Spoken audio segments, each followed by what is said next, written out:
أنا نمشي السوق ده نشتري حاجات كتيرة لأنه متحمس أرجع السودان. شنو؟ متحمس أرجع السودان، رح سريع يا لا متحمسة دي كلنا متحمسين، لكن داير تشتري شنو؟ أشتري حاجات تقول كتيرة. لنفسك وين ماشية؟ ماشية السودان. يا بنتي السودان ده بقى فيه أي حاجة، بقى فيه كل شيء، أي حاجة متوفر موجود. قدر تجيب شنو يعني؟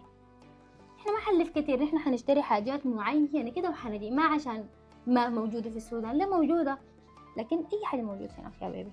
خلاص تمام. المهم عارف الحاجات الدايرة بابا؟ أيوة عيني، بابا ده أنا عارفاه كويس، هو هنا مما جاء مصر ما قاعد يلبس حاجات كتيرة أصلا، عرفتي؟ بيلبس طيب. الحاجات الأساس جواه من السودان. مم. فإحنا ما عايزين نقول حاجة ما حرضى، هيقول لك يا بنتي أنا أي حاجة موجودة، سألته على فكرة قال لك لي إيه؟ أي حاجة قاعدة في السودان ما تجيبوا حاجة أصلا.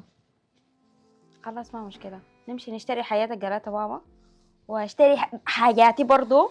هتلفلفي بيا يعني؟ لا ما كتير، دكاكين معينة، أنا ما زيك. أنا غايته ماشية معك، أنا أي حاجة قاعد، أنا زي بابا أي حاجة قاعد في السودان، المهم أمشي السودان.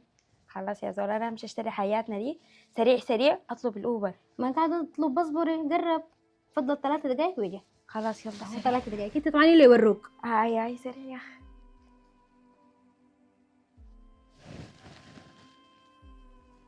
هاي اقبلي خلاص. قبلت يا بنتي 3 دقايق بس.